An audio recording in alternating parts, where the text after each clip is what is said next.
Olá, muito boa noite. Sejam todos bem-vindas e bem-vindos a esta live aqui no Prosa, Verso e Vinho. Hoje, uma live de prosa com o autor. Isso mesmo.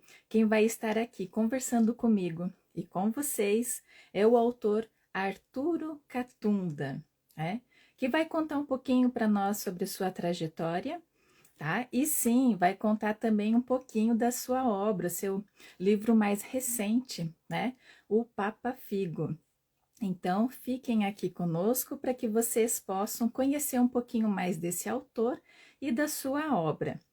Antes de chamá-lo, gostaria de, na verdade, fazer uma breve apresentação dele e aí, na sequência, eu chamo ele para dividir aqui comigo e com vocês esse espaço. Sejam todos bem-vindos e vamos lá então? Então tá. Arturo Catunda nasceu em Campina Grande, Paraíba. É doutor em educação e trabalha com gestão do conhecimento na Universidade Petrobras, exercendo sua profissão em Natal, no Rio Grande do Norte. É formado em administração pela Universidade Federal da Bahia.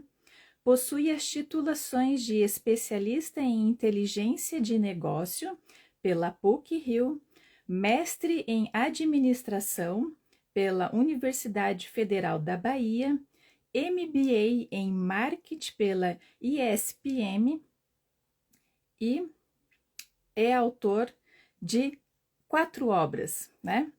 As Aventuras de Max e Biriba, de 2014, Angélica Negra, de 2016, O Gato e a Lua, de 2018, e seu recente lançamento, né, que está aí sendo trabalhado a todo vapor, é o Papa Figo. Então vamos descobrir um pouquinho aí sobre o que seria esse livro, né, até porque tem aí uma pegadinha de terror, né? Um terror regional. Então ele vem aí prestigiar, pelo que eu já andei sondando, o folclore brasileiro, tá? Então, acho que está na hora da gente aí dividir a tela com o nosso autor, Arturo Catunda. Então, vamos lá.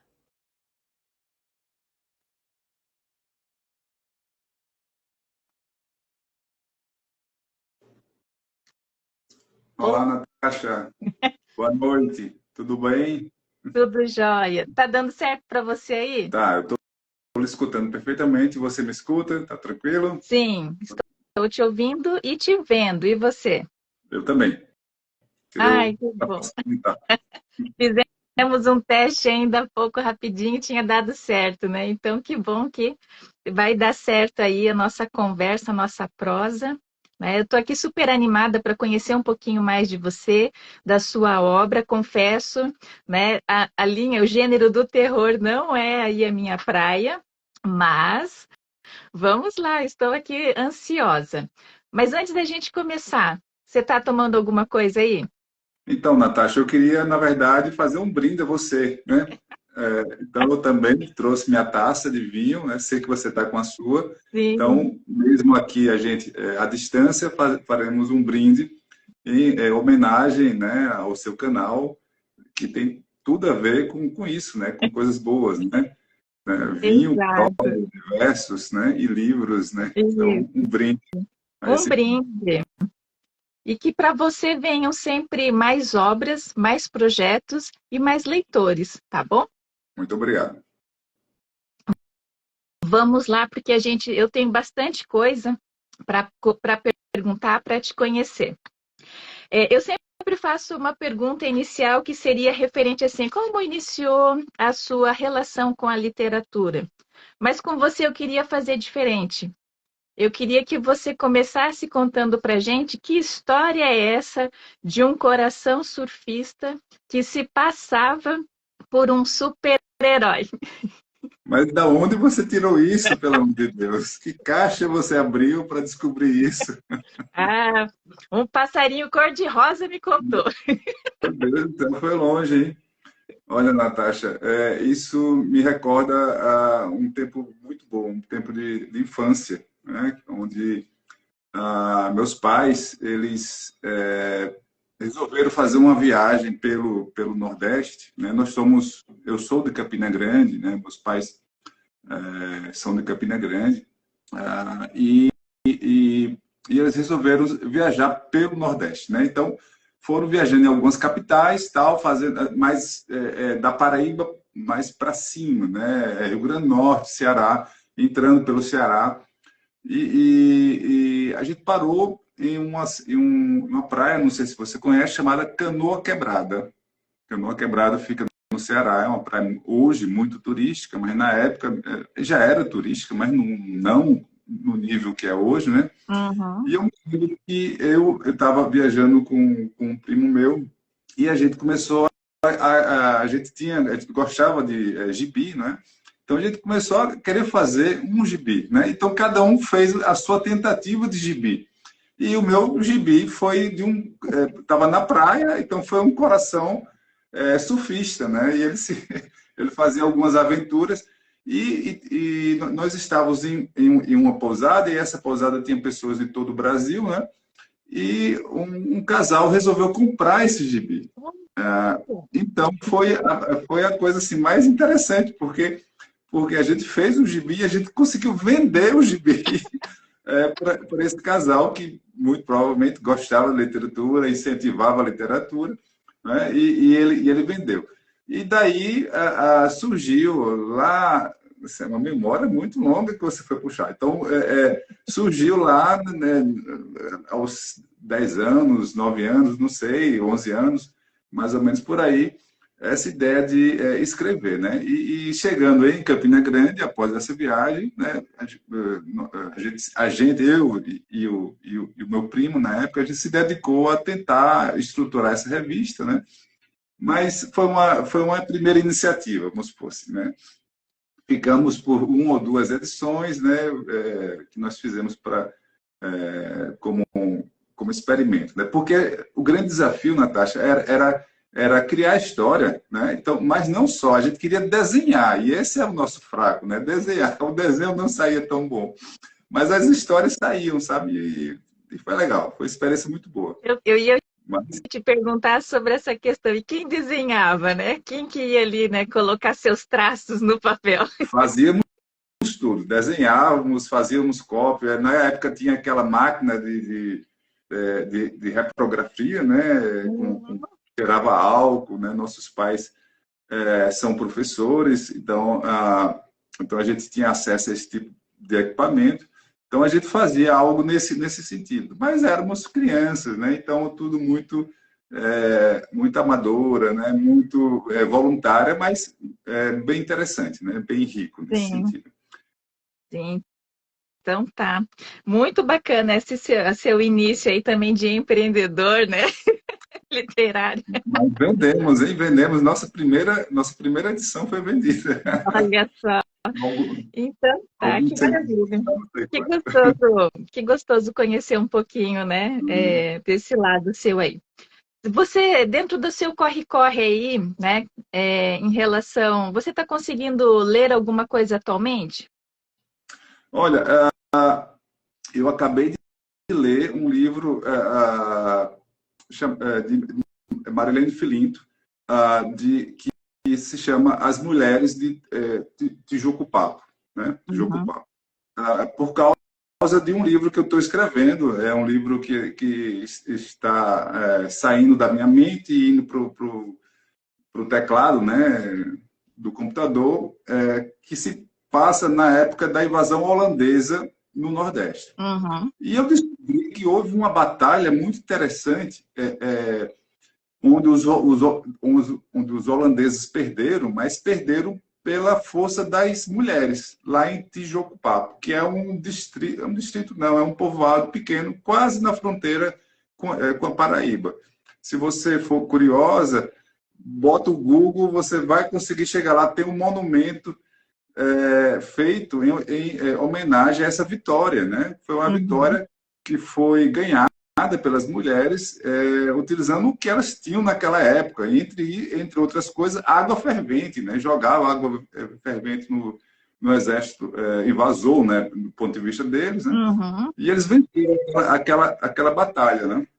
Ah, então, eu acabei de ler esse livro, né? Tem, assim, eu acho que tem uma semana que eu terminei de ler. É um livro que eu me surpreendi, porque ela escreveu com 22 anos, se eu não me engano. É um livro que ganhou prêmios, né? Um livro muito denso, muito ácido, sabe? Não é uma leitura fácil, mas é para o propósito que eu tô fazendo, né? Uhum.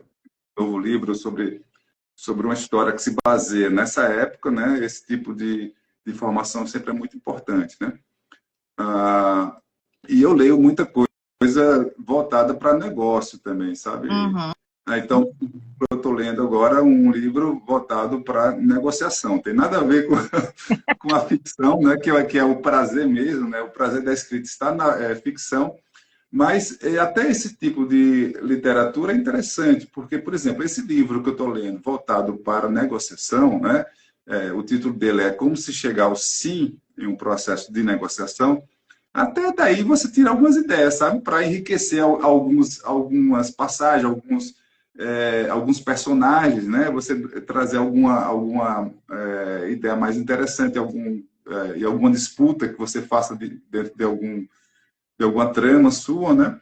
Então, esse tipo de conteúdo também é interessante, né? Ou seja, nada se desperdiça. A gente aproveita tudo que é literatura, mesmo que seja técnica ou não, né?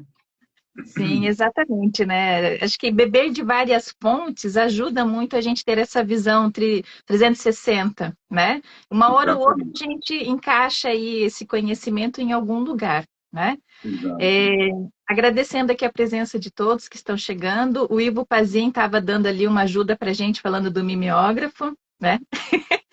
E é bem isso também. Eu peguei essa época aí daquele cheirinho gostoso do álcool Era nas muito bom provas, eu já chegar no papel, né?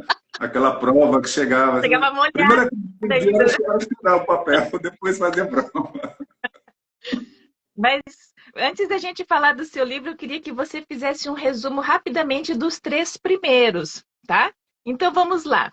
Esse daqui você fez em uma homenagem, né? Você fez aí pensando em alguém. Quem seria? Então, essa foi minha primeira, né? Estou com ele aqui, você também está com ele em tela. Ele foi a minha primeira tentativa, né, Uhum, de fazer um livro. Então, até essa época, até antes de fazer esse livro, chamado As Aventuras de Max e Biriba, uhum, eu possuía um blog, né, e eu me aventurava fazendo.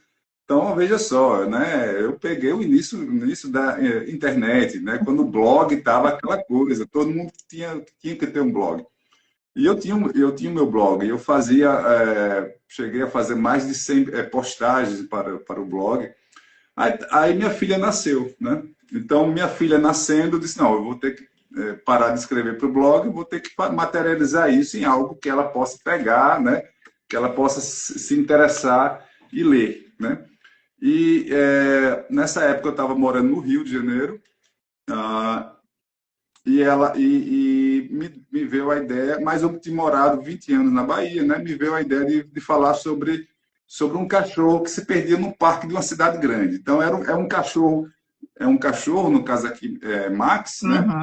Que sai do interior, né? Um cachorro de uma família, né? Tal, eles vão visitar a cidade grande e eles vão para o parque e levam o cachorro, né? Então, toda cidade grande tem aqueles parques enormes, né? Ah, e o cachorro chega lá e ele fica muito maravilhado com aquilo tudo. Nunca veio tanta gente, tantos animais, tantos bichos. E ele se interessa por uma cadelinha, né? De nome Zizi. E os pais desse cachorro deixam esse cachorro livre, tá? Só que ele vai atrás da Zizi, só que ele não sabe voltar, né? Mas ele volta, né? Mas demora um tempo, volta. Quando ele volta, os pais já não estão mais lá. O parque fecha e ele fica preso no parque, né? Então, As Aventuras de Max e Biriba é a aventura de Max tentando voltar para casa, né? Aham. Nesse ínter, ele conhece Biriba, né? Biriba é esse cachorro simpático, cachorro de rua. O pessoal chamou de cachorro caramelo, né? Mas caramelo aqui, no caso, é o Max, mas tudo bem. Então, é um cachorro de rua que sabe se virar na rua. E Max não sabe. Max é um cachorro de casa, doméstico, nunca pisou na rua. Então os dois, né, apesar de um começo meio atrapalhado, mas os dois fazem uma amizade, né, e vão superando todos os desafios. E eu vou dizer um desafio desse aqui. A chance de Max voltar para casa está na coleira dele, que tem o endereço. Só que tem uma gangue de gatos, né? Uma gangue de gatos. E quem é a líder da gangue de gatos? Uma gata chamada Natasha. Olha só! Então, Natasha rouba a coleira de Max, né? Então, eles têm esse desafio, né? Primeiro, precisam conseguir recuperar essa coleira para poder depois voltar para cá. Não vou contar, mas a trama se desenvolve assim, né? E eles vão vão conhecendo vários animais, saguim, urubu, né? Tatu. Então, eles vão coruja, vão conhecendo todos os animais que habitam aquele parque, né? E passando por alguns perigos até ele conseguir chegar para casa. A moral da história aqui, como é um livro para criança, né? Quem está nos escutando, não, tudo bem, pode saber qual é a moral da história, mas qual é a moral da história? Quando o Max chega em casa, né, depois de ter vivido todas essas aventuras com Biriba, né? Ele olha para aquele quintal de casa e diz, poxa, é tão pequeno esse quintal. Então, esse é o final da história, mas é um livro muito divertido, né? Eu tenho relatos aqui de leitoras, né? Leitoras de 7 anos, 9 anos, que leem 7 vezes esse livro, né? Então, foi minha primeira experiência, né? Fazendo esse livro. Exato. Bom, e a segunda experiência, você se direciona aqui e, de certa forma, homenageia as mulheres com esta obra, né? Seria isso? Exato. Mas, assim, aí eu mudo um pouco, né? Saio da fábula, vou para o Angélica Negra. Angélica Negra retrata a minha experiência na Bahia, né? Eu, como falei no início, morei 20 anos na Bahia. Eu cheguei na Bahia com 17 anos para fazer vestibular. Na época, você tem que fazer vestibular em cada faculdade, né? Então, eu saí de Campina Grande, peguei o ônibus, fui fazer vestibular na Bahia. Então, e lá fiquei. Comi acarajé, gostei e acabei ficando 20 anos, né? Então, retrata a minha experiência na Bahia por meio da história de Angélica. A Angélica é uma pessoa que eu conheci, uma pessoa fantástica, né? Só que eu trago uma ficção, eu misturo a história dela, a minha história, a história da Bahia, né? E ela, por coincidência, né, nasce no mesmo ano de outra Angélica famosa, né? Ela tem a mesma idade. Só que essa Angélica, ela passa por muitas dificuldades, né? Então, ela nasce no interior da Bahia, e eu falo muito do interior da Bahia porque eu passei alguns anos trabalhando, viajando pelo interior da Bahia, né? Então, conheço bastante o interior da Bahia, e eu retrato esse interior da Bahia, né? E ela passa por algumas tragédias que levam para Salvador. E quando ela chega em Salvador, ela descobre aquela cidade, que ao mesmo tempo é desafiadora, mas é maravilhosa. E nessa cidade, ela começa a construir a sua história.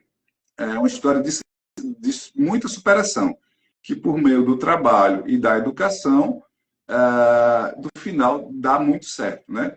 O começo do livro é como se fosse o final da história, né? Ou seja, o filho dela, ela que não foi educada, mas o filho dela recebeu educação e ganha um concurso público e uma bolsa para estudar na Argentina, né?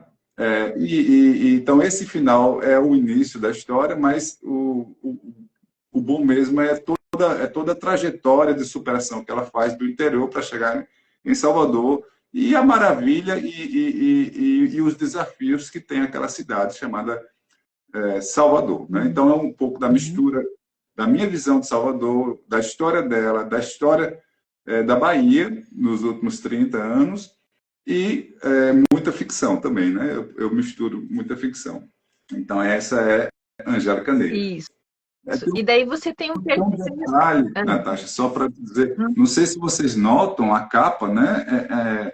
Então a capa é um lindo cabelo Black Power, uhum, retrata a comunidade que ela vivia, que é o bairro do Algunjá, né? sim. Em Salvador.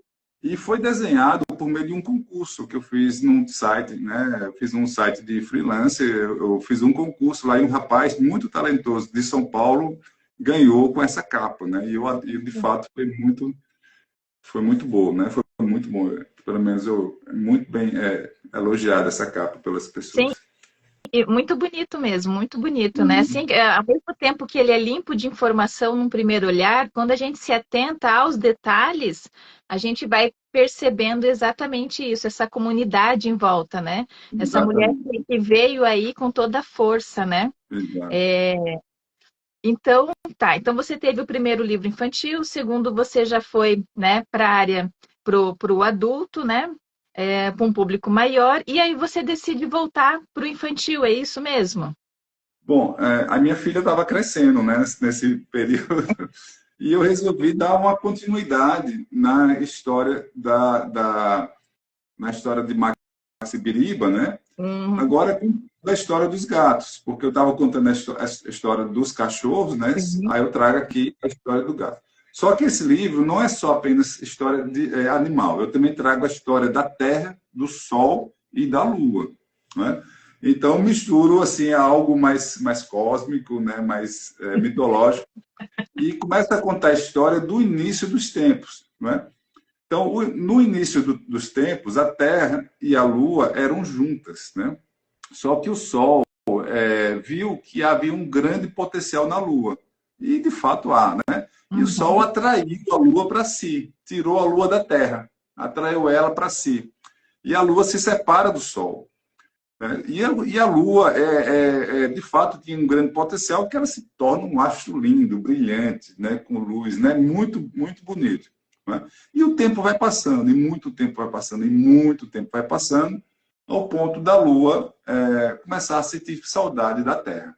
Só que a Lua não pode voltar para a Terra, porque o Sol é muito ciumento, né? Lembre que o Sol tirou a Lua da Terra. O Sol é muito ciumento, possessivo e ciumento. Então, o Sol não permite que a Lua volte para a Terra. Mas a Lua está com muita saudade da Terra. Então, o que é que a Lua faz? A Lua escolhe um momento de eclipse e ela, rapidinho, desce para a Terra, para matar a saudade da Terra. Aí, quando ela desce para a Terra, para matar a saudade da Terra, ela desce no Parque da Cidade, esse mesmo Parque da Cidade de Max Biriba, né? Ele desce num parque da cidade e encontra o primeiro animal que vê, que é o gato. O gato tinha saído para caçar. Uhum. Aí ela desce, quando ela desce, encontra esse gato. Aí ela, sem saber o que fazer, ela se transforma numa gata, né? Encontrou um gato, ela se transforma numa gata, para não, para despistar, né? Só que não é qualquer gata. Ela se transforma na gata, né? Quer dizer, é uma gata poderosa. E o coitado do gato, olhando aquela gata cheia de energia, se apaixona, arria as quatro patas pela aquela gata, né? Deixa eu ver se eu encontro aqui uma página que ilustra isso aqui. Ah, e nesse encontro, né? Aqui, ó, nesse encontro do gato com a lua gata, né? Uhum. Ah, o gato fica completamente apaixonado. Só que a lua não pode ficar muito tempo, né? Então a lua vai e volta, né? Porque senão o sol percebe, né? Nesse momento, o gato fica, né, entra em transe, quer dizer, fica muito triste no começo, mas depois começa a manter uma relação com a lua e começa até a se comunicar com a lua. E todos pensam que o gato está maluco, né? Mas o gato consegue falar com a lua, né? Uhum. Ah, só que, Natasha, um cometa que estava passando na hora viu tudo aquilo. E o cometa, Uhum. nada, o cometa foi lá para o Sol e querendo, né, ganhar pontos com o Sol, foi lá para o Sol e disse: Olha, tem uma novidade para você. O quê? A Lua foi para a Terra, né, e conheceu um gato, né? Aí o Sol fica possesso, fica irado, né, fica enlouquecido, né? Só que o Sol não pode descontar na Lua. E o que é que o Sol faz? vai descontar no gato, né? Então, o Sol desce na forma de uma calopsita. Olha. O Sol desce na forma de uma calopsita, né? Aham. Porque vai atrair o gato vai querer caçar a calopsita, mas é o Sol, né? E aí que a confusão, né? A confusão toda ocorre no parque da cidade, envolvendo cachorro, gato, lua, sol, calopsita, né? E, obviamente, não vou contar a história, mas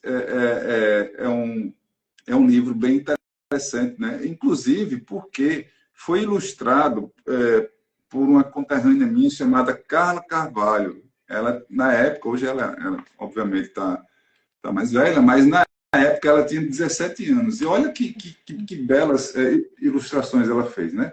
Sim, E nessa época, eu ia comentar belíssimas ilustrações. nessa época não tinha IA, não, tá? Foi talento puro dela, né? Olha só aqui, ó. Muito belas as ilustrações dela. Sim, Né? exato. Então, essa é a história do gato à lua, né? É um gato que Uhum. se apaixona pela lua e com isso arranja muito problema para si, para si. Que bacana. Deixa eu só voltar no livro anterior da Angélica Negra, porque o Ivo Pazin perguntou se, na verdade, nesse livro você também trabalha a questão do racismo. Olha, bom, existe um racismo estrutural, Uhum, mas ele não é o foco do livro, né? Ah, todas as tragédias que estão aqui são tragédias que, se você for olhar, são tragédias que afetam fortemente a população negra. Né? Até a uhum, origem de Angélica, se for dar uma olhada lá em Itaberaba, uma origem que tem um povoado, né, que a gente entende por quilombola. Né? Então, sim, de uma certa maneira, tem todo um palco para discussão sobre racismo. Né? uhum. Porque ela e a gente pode até fazer um paralelo que não é esse o propósito do livro, não é discutir racismo. Mas você pode perfeitamente, pela história dela, fazer um paralelo com a história de outras pessoas, com a nossa história, né? Que a gente teve toda a oportunidade de estudo, né, de um ambiente, né, em casa que consiga, que nos permite estudar, uma escola para ir, né, um transporte. Ela não teve nada disso. Né? Uhum. Mas o foco do livro mesmo é educação e trabalho. Né? O foco Certo. é que a gente consegue resolver qualquer situação por meio de educação e trabalho. E aqui a gente pode discutir políticas públicas sobre isso, né? Uhum. Discutir como é que é a distribuição, né, das oportunidades, né? Ou seja, pode levantar muitos temas, né? Mas o mote do livro a, é que o filho dela, diferentemente dela, né, o filho dela estudou na escola pública Uhum. em Salvador, ah, e a mínima condição que ele recebeu de uma escola pública já foi suficiente para catapultá-lo, né, a uma condição muito melhor do que a dela. Né? Entendi. Ou seja, esse menino não teve uma escola de elite, mas o Uhum. que ele já teve foi tão melhor do que o que ela não teve que a vida dele se transformaram. Né? E ela conseguiu proporcionar isso para ele, não foi por ajuda de ninguém, foi por esforço dela, né? Uhum. O que palco também de grandes debates, grandes discussões, né? Até que ponto a gente pode e a gente deve fazer políticas públicas no sentido A ou B, né? Mas também retrata várias tragédias reais que ocorreram. Por exemplo, tem uma passagem de Angélica que ela foi trabalhar numa fábrica de fogos de artifício. E não sei Uhum. se você se lembra, mas foi uma tragédia nacional. Essa fábrica, ela, ela explodiu, na verdade, morreram muitas pessoas, foi uma tragédia. As pessoas queimadas, né? Foi horrível, né? Isso a gente praticamente esqueceu, né? Apagou da memória, né? Sim. Mas está aqui no livro, né? Por acaso, Angélica também trabalhava nessa fábrica. Obviamente, isso é uma ficção, eu trago, misturo a história dela com fatos reais que não necessariamente ela vivenciou, mas eu trago para trazer, não deixar essa memória ficar esquecida, né? Uhum. Então, também tem a questão, como foi um livro, né, que retrata os anos 80, 90, tem a parte da questão da AIDS também, muito fortemente, né? Ela tem um amigo que é homossexual, né? E com isso foi um público que foi muito atingido naquela época, né? Então retrata isso. Então tem vários temas aqui, mas o foco mesmo é educação e trabalho, né? Maravilha. E como Pela é que vida dele. você veio parar na linha do terror regional? Bom, olha aqui, esse aqui foi o lançamento do ano passado, o Papa Figo, né? Exato. Bom, então tudo isso aqui, Natasha, você sabe, né? Assim, eu não sou um escritor que vivo de livro, né? Eu sou um escritor Uhum. que tem uma profissão e a gente vai construindo na medida que o tempo vai nos permitindo e a gente vai ganhando experiência, né? E vai melhorando com o tempo, não é? Então, isso aqui Uhum. já foi todos os livros, eu acho que eu tenho, eu ganho,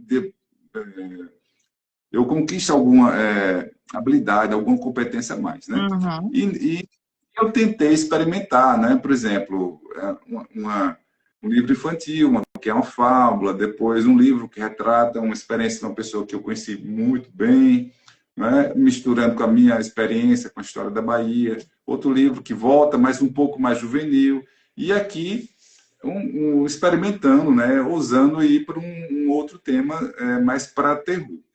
Mas como é que eu cheguei nisso aqui? Eu cheguei nisso aqui porque eu vi aquele filme It, a Coisa. Não sei se você já viu aquele filme. Ouvi Stephen, falar. é, vem de um livro de Stephen King, né? Uhum. E quando eu fui para o cinema vi aquele filme, não estou criticando não que não tenha, mas eu fiquei dizendo, por que a gente consome só coisas que vêm de fora, né? Uhum. Lendas, né, urbanas que vêm de fora. A gente tem tantas lendas boas aqui no Brasil, né? Por que a gente não valoriza, não explora mais o que a gente tem aqui, né? Então eu saí daquele cinema pensando sobre isso, sabe? Ah, então tem uma lenda aqui no Nordeste, eu não sei se aí também tem a lenda do Papa Figo, talvez tenha chamado o Homem do Saco, Sim, o Homem né? do Saco. Tem uma lenda muito forte aqui no Nordeste do Papa Figo, né? E essa lenda, minha mãe contava muito para a gente quando a gente era criança, porque eu vou dizer que a gente morava em frente à casa do Papa Figo, da cidade. Toda cidade tem o seu Papa Figo. Em Campina Grande, por coincidência, ele morava em frente à nossa casa. Tá até aqui no prefácio. Era uma lenda do ex-prefeito de Campina Grande, na década de 1930, que ele era Papa Figo. Mas na época que a gente morava lá, a casa estava em ruínas, né? Então, minha mãe, na verdade, era para prevenir que a gente não se machucasse naquelas ruínas, dizia, olha, não vá para lá, porque ali tem o Papa Figo. Então, quando eu saí do cinema, eu saí tão inquieto vendo, consumindo algo de fora, que eu disse, poxa, eu vou escrever sobre o Papa Figo, eu vou me desafiar sobre isso, né? E Uhum. saí com essa vontade de escrever sobre terror nosso. Então, o Papa Figo veio dessa ideia, né, de resgatar uma lenda. Eu puxei essa da minha infância, que me marcou bastante, né, que evitou que eu me acidentasse nas ruínas, né? Mas é uma lenda bem apavorante, né? Porque você imaginar que né, você pode ser levado e seu fígado ser comido, né? Uhum. Então, é uma lenda bem apavorante. Então, eu me aventurei a escrever sobre um tema de terror, né? Certo, certo. Na dedicatória que você faz, né, para sua mãe, Paula, você diz assim: a minha mãe Paula, sua história do Papa Figo me salvou de muitas enrascadas. Além de ir conhecer essas ruínas, você foi muito arteiro ou não? Mas, Natasha, veja só, a gente morava, meus pais resolveram construir uma casa que era a última casa da cidade, né? Então, depois da nossa casa, havia um hospital que foi feito pelos É. holandeses, né? E depois tá um sítio, né? Sítio, terreno baldio de sítio. Então, para a gente, aquilo era um parque de diversão. Então, a gente aprontou muito, muito mesmo, né? O que a gente fazia, né? Corria atrás de jumentos. No Nordeste tem muito jumento solto, assim, né? A Uhum. gente corria para tentar montar. Teve uma época que eu ganhei do meu padrinho uma espingarda de chumbo, então me aventurei para caçar, né? E voltava todo machucado. Então a gente, obviamente, né? Quando tem esse tipo de liberdade, a gente passa de alguns limites, né? Que hoje a gente olha assim, meu Deus do céu, né? Como é que minha mãe permitia aquilo, né? Mas ao mesmo tempo ela prevenia muita gente e ela dizia, olha, não faça isso porque senão o Papa Figo vem aqui e vai lhe pegar, né? Se comporte, né? Porque senão o Papa-Figo vem. Mas, sim, respondendo, de fato, a gente tinha uma liberdade, assim. Nossa casa não tinha nem muro, né? Então, era uma liberdade total. A Uhum. gente saía, entrava na hora que quisesse. Era muito bom. Era uma outra época. A gente não pode imaginar hoje uma casa sem muro, por exemplo, né? Exato. Exato. Que bacana. O Ivo Pazin está perguntando assim, está dizendo, dá um spoiler aí do livro para gente, né? Então, em cima deste comentário, eu acho que você pode complementar com a gente aqui, Arturo, referente à questão, até que ponto o seu livro é realista? Bom, veja só. Então, eu comecei com Angélica Negra, trazendo fatos verídicos, né, da Uhum. história, misturando com ficção. E eu aprendi isso lendo o Jô Soares, tá? Eu gosto muito de como o Jô Soares constrói, né, as histórias dele, porque ele traz elementos verídicos e coloca muita ficção ali e fica uma coisa gostosa. E eu fiz isso em Angélica Negra e aqui no Papa Figo eu enchi o pote com isso, né? Então, onde é que eu fui buscar esses recursos, né? Então, eu comecei a pensar, olha, o prefeito, eu não vou falar sobre o prefeito de Campina Grande, porque isso não tem nada a ver, não quero falar sobre essa pessoa, mas eu vou me inspirar Uhum. nessa ideia Uhum. do Papa Figo. Então, fui começar a pesquisar. E fiquei preocupado, porque a gente tem pouca coisa escrita sobre Papa Figo. Tem muita coisa sobre lobisomem, sobre vampiro e tal, mas Papa Figo não tem nada. Tá bom, então, ok. Mas eu peguei tudo que havia sobre Papa Figo e aí eu me lembrei, mas o prefeito viveu na década de 30, né? Não foi Uhum. na nossa época. Então, como é que era a década de 30? Aí comecei a estudar sobre a década de 30. E é uma década, né? Década de 20, 30 ali, uma década maravilhosa, cheia de coisa, né? Não é uma década monótona de jeito De nenhum. forma alguma.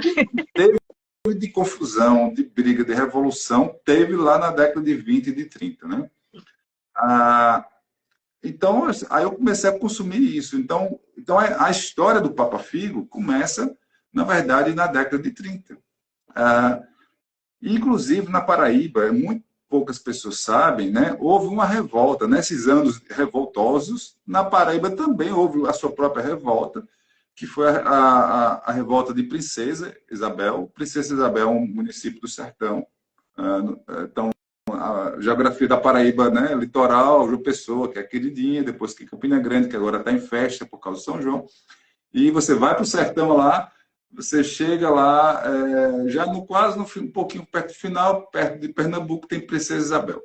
Na época, Princesa Isabel era muito rica, porque produzia algodão, muito Uhum. algodão. E quem estava no poder era João Pessoa, né? E havia uma disputa ali, João Pessoa, pelo que eu li, né, que quis colocar uma certa disciplina fiscal, entre isso, ele quis cobrar mais impostos. E, obviamente, não agradou a quem produzia, né? Uhum. Não agrada hoje, não agradou naquela época, não vai agradar nunca. Então,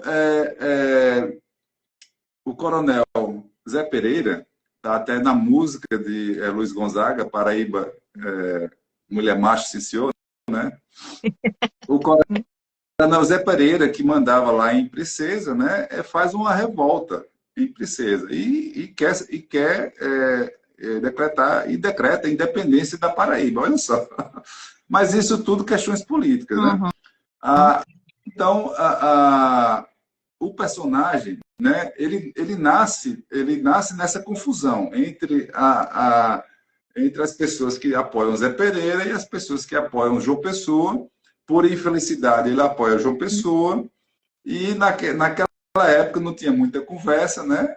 Então, ele precisa fugir daquela terra, né? Porque ele está ameaçado.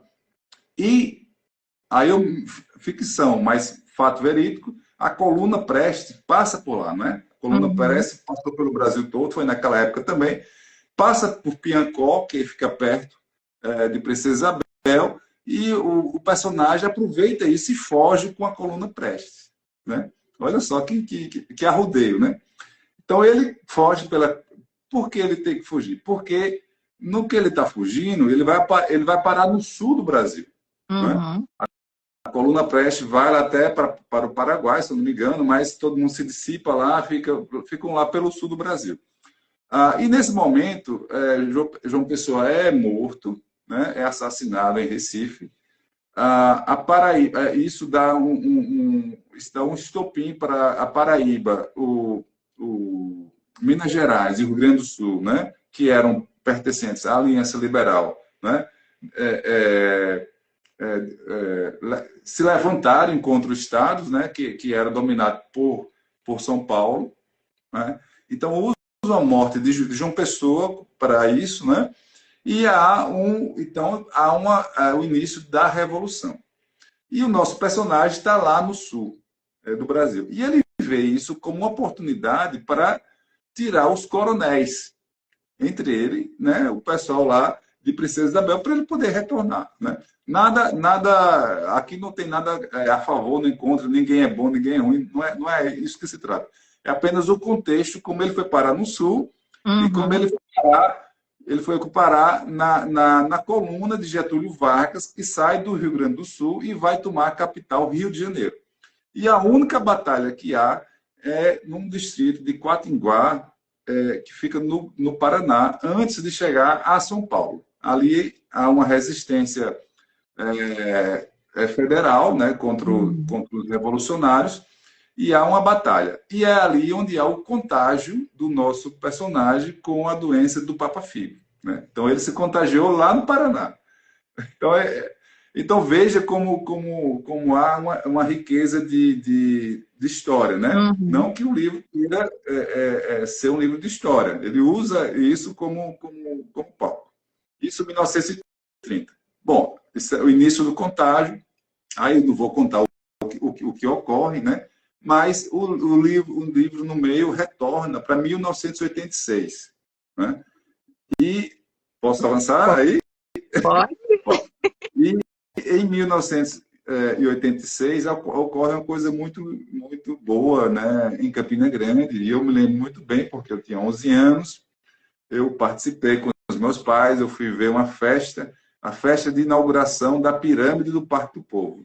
Campina Grande, essa época do ano, comemora o maior São João do mundo, né? Ele tem essa Uhum. disputa com Caruaru e tal.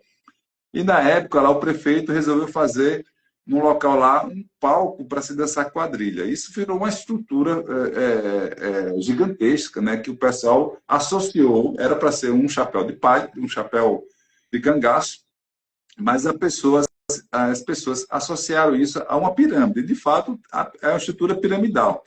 E aí virou a pirâmide do Parque do Povo. Então, em 1986, foi a inauguração da pirâmide do Parque do Povo, palco do São João de Campina Grande, né? Que é dito o maior São João do mundo, né? Concorrendo com Caruaru, que também diz a mesma coisa. Mas aí é bom essa disputa. Então, eu tava nesse São João. Eu vi como foram os fogos, as músicas, e eu era, assim, entrando na adolescência, achei aquilo muito legal, muito, muito bacana mesmo, né? E ficou marcante. Eu disse, por que eu não trago a história do Papa Figo para Campina Grande, volto para Campina Grande, mas nessa época, para valorizar, né, essa Uhum. história. Então, eu trago para 1986, o retorno, né, quer dizer, primeira parte é 1930, segunda parte em 1986, quando 4 jovens saem de São Paulo e vão curtir as festas de São João em Campina Grande. Obviamente, esses 4 jovens não saem à toa, né? Quem está liderando o grupo é Manuela, né? A jovem Manuela, mas ela tá num conflito interno, ela está com um problema particular, né? No seu relacionamento com seu ex-namorado, né? Então ela está em fuga, ela quer fugir e ela acaba levando os amigos para o São João em Campina Grande. A expectativa, não tinham tanta expectativa, só queriam curtir, né? Jovem querendo curtir, pode ir para qualquer lugar, elas vão para Campina Grande. Mas ao chegar em Campina Grande, esses jovens se maravilham com a festa, com a cidade, com a cultura. Não esperavam encontrar aquilo, né? Passeiam pela cidade. Então o livro, nesse momento, se transforma um pouquinho em uma homenagem à minha cidade, Campina Grande. Então, passeio pelo centro de Campina Grande,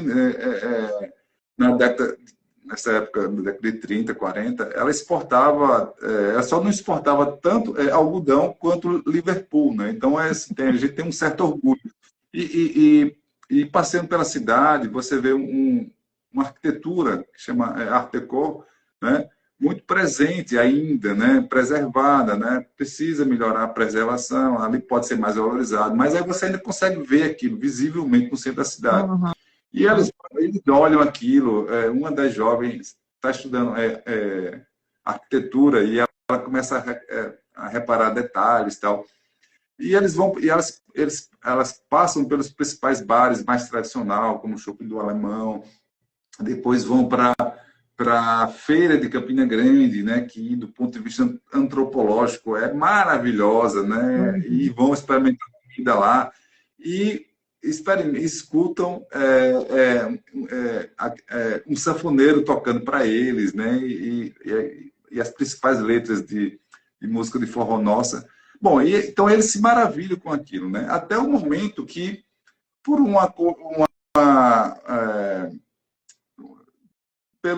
pela ocasião do destino, né, eles acabam se desviando desse plano de ficar em Campina Grande e são, não vou dizer por quê, porque senão perde a graça, mas são levados ao interior, né?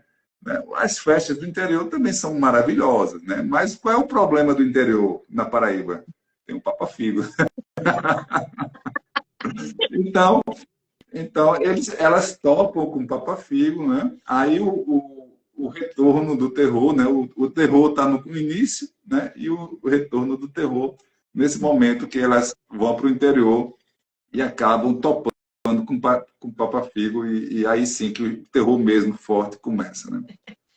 Não vou nem perguntar se esses amigos voltam, né? Vamos deixar que o pessoal leia o livro para saber como que foi aí essa aventura aí, né?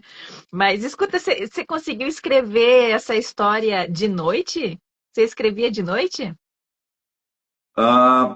Se eu escrevi à noite, olha, então, são impulsos de criatividade, né? Então, o Papa-Figo eu comecei a escrever em 2018, eu acho, um pouquinho antes. Aí eu escrevo e meu processo de escrita primeiro eu tenho uma ideia, então eu tento colocar no papel aquela ideia, Sim. o máximo possível, né?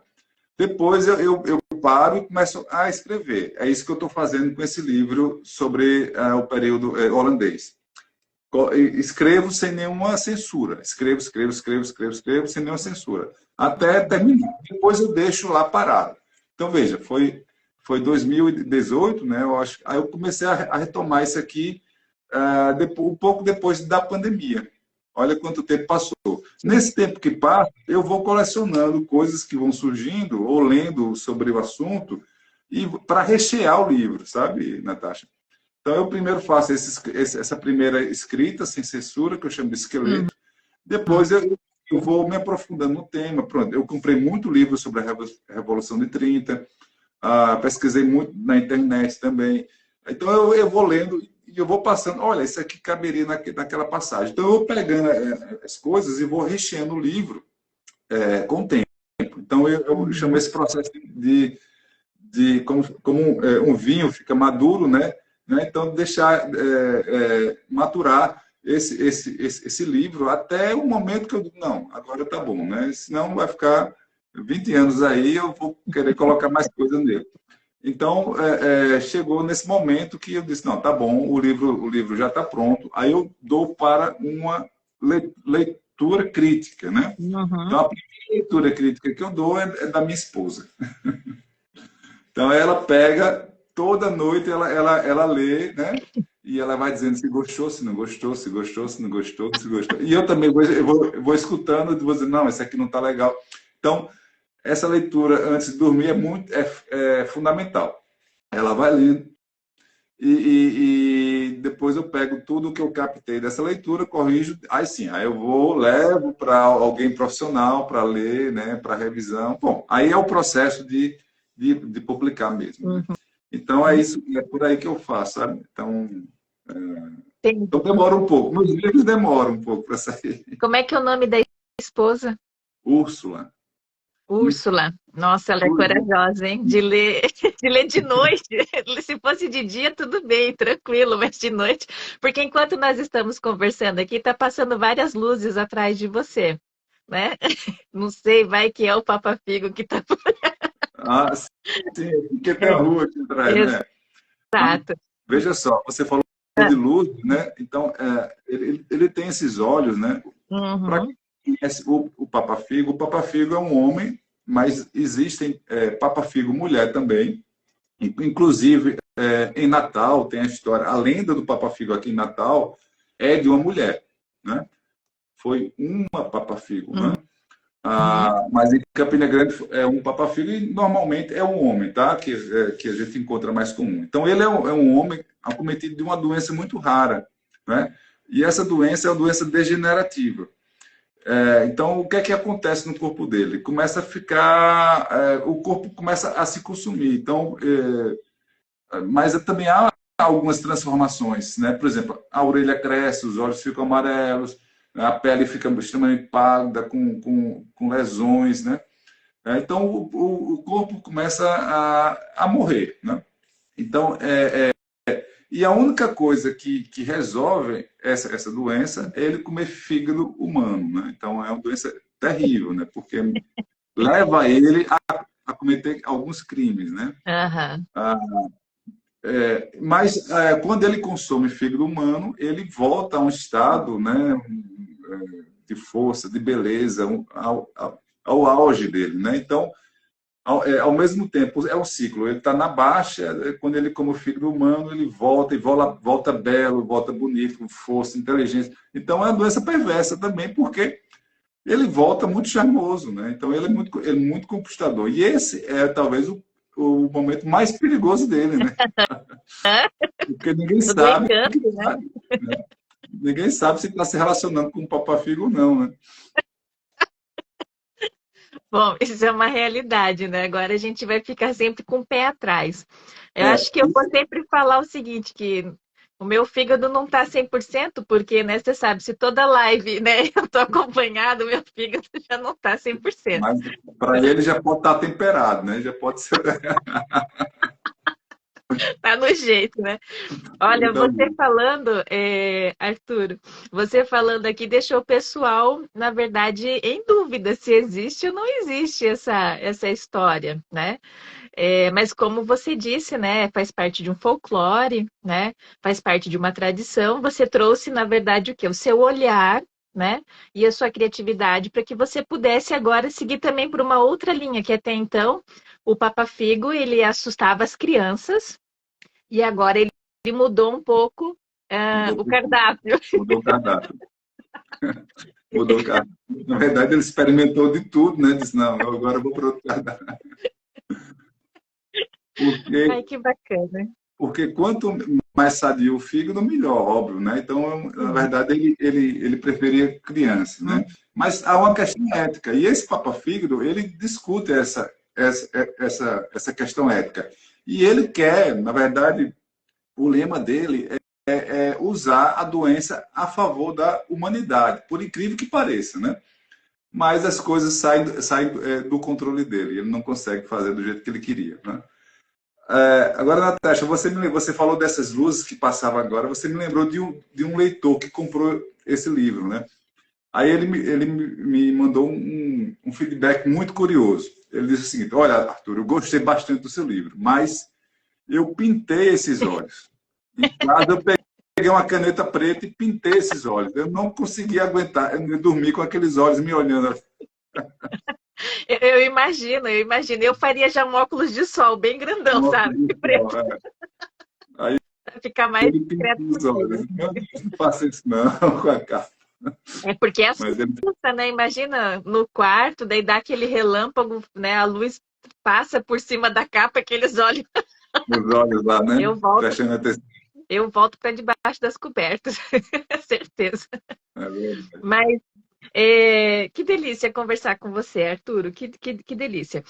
Antes da gente encerrar, eu queria saber, na verdade, o seguinte: você tem uma parceria com a Casa Projetos Literário, né? Com o Lívio. Conta pra gente como que foi essa parceria e o que ele tá. A Casa Projetos Literários tem te ajudado enquanto autor.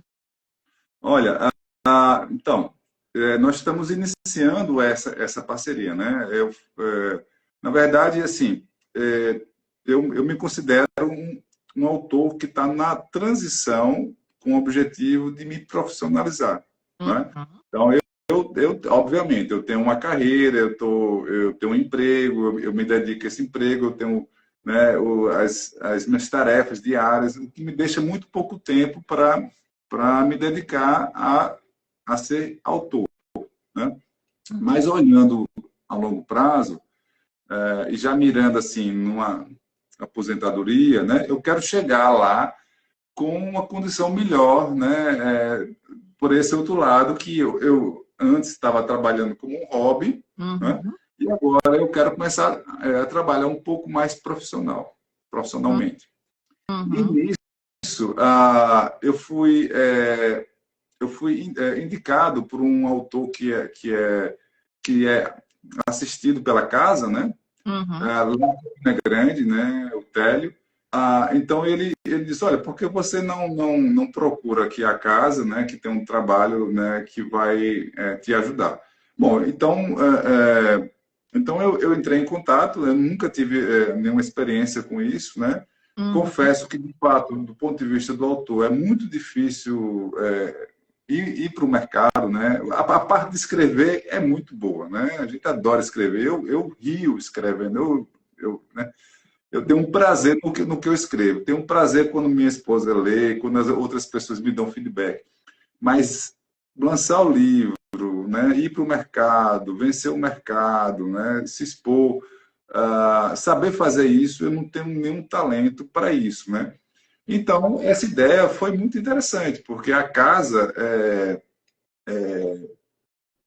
pode proporcionar e está me proporcionando. Nós temos uma história muito curta, não dá para falar, né, de longo prazo ainda, mas está me proporcionando algo que eu não conseguiria fazer sozinho, né? uhum. Ou se fosse fazer, demoraria muito mais tempo, eu teria que gastar muito mais energia, coisa que hoje eu não tenho, né? Eu tenho um tempo muito limitado. Então, esse tempo limitado que eu tenho, eu prefiro dedicar escrevendo, né? Uhum. Talvez, quando me aposentar, terei mais tempo de fazer alguma coisa voltada para o marketing, voltada para esse sentido de publicidade. Então, por isso que eu acho que o trabalho do tipo trabalho da casa para autor com o meu perfil é muito interessante, né? Então, Sim. mas como eu falei, estou no início e a parceria já está rendendo, por exemplo, essas lives. Eles fizeram uma revisão crítica do meu livro, que já está pronto, né? Tem um livro Uhum. pronto, Natasha, que se chama Com Traças Não Se Brinca, que Olha. eu já mudo um pouquinho o gênero, já tento ir, eu acho, né, que eu tento ir aí para uma comédia romântica melodramática. E é a história de um, inclusive, inclusive inspirada pela história da minha esposa, né? Hum.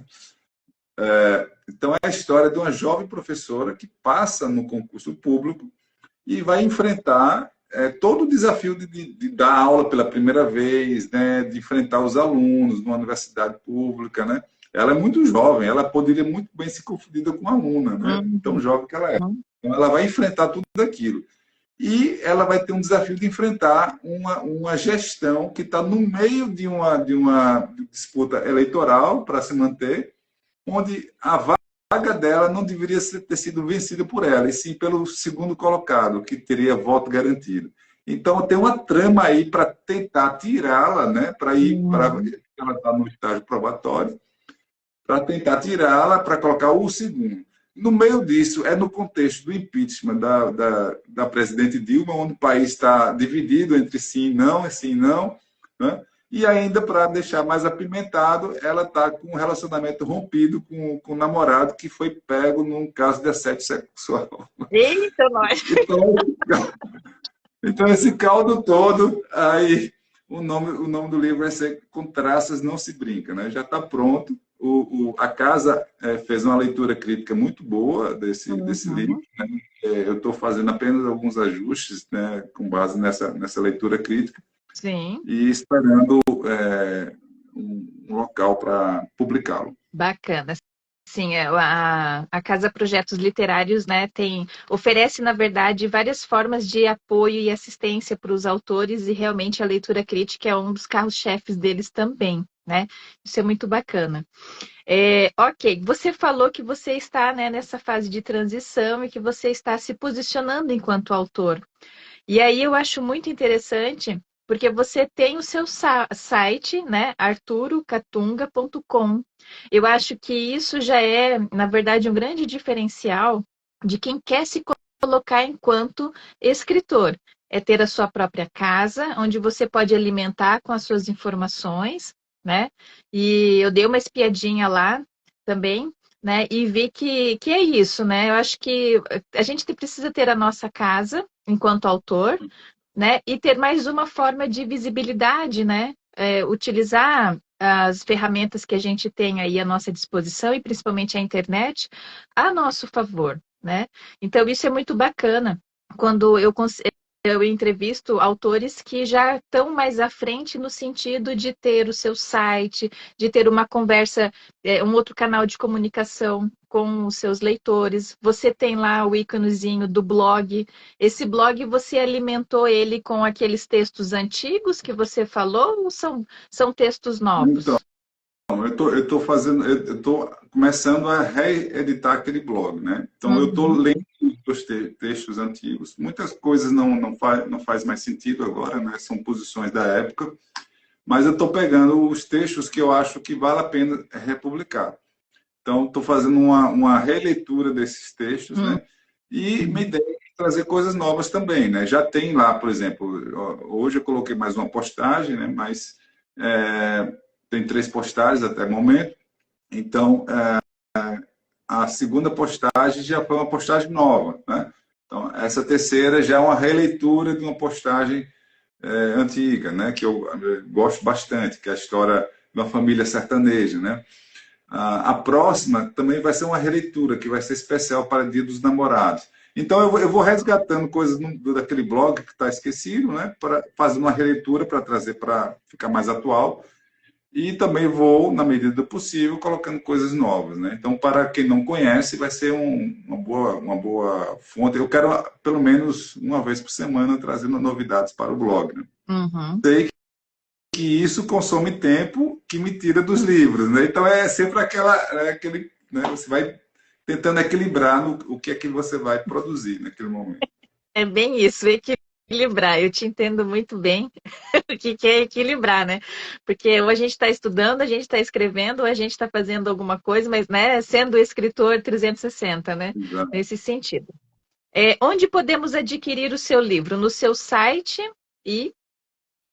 Bom, o Papa Figo, ele foi publicado pela Caravana, né? Então, aqui tem o endereço Caravana, Caravana Grupo Editorial, né? www.caravana.grupoeditorial.com.br.